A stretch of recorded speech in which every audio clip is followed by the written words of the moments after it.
So in this lesson, I want to talk about a recent time when I used ChatGPT to compare and contrast two similar Amazon items.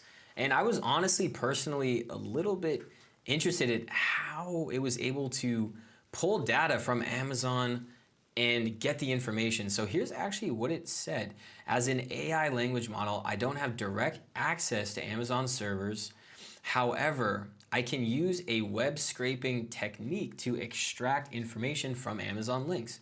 When a user provides an Amazon link, I can use a web scraping library or tool to fetch the HTML code for the Amazon page. From there, I can extract the information such as the product, name, price, description, and reviews by searching for specific HTML tags and attributes.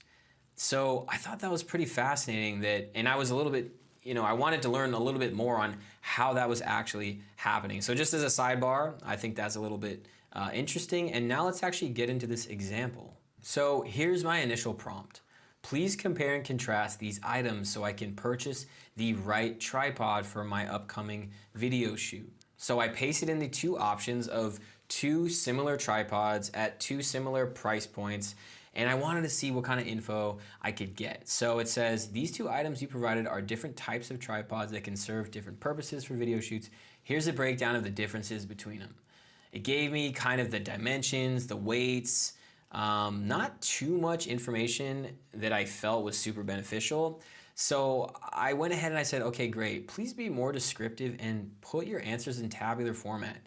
And this was a lot more effective at giving me a one sheet that I could glance at and see, okay, well, there's a height difference, there's a weight capacity, stability, intended use, portability, compatibility, and price.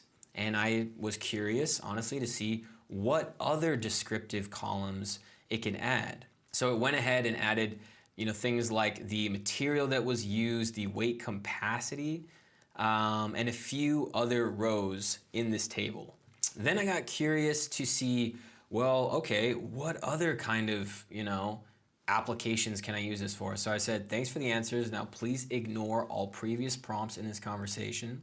I'm going to share with you two new links for potential TVs that I want to buy. Please compare and contrast the most essential differences, including the price, quality, reviews, specs, and other important factors into one table. Here are the two products that I'd like for you to compare.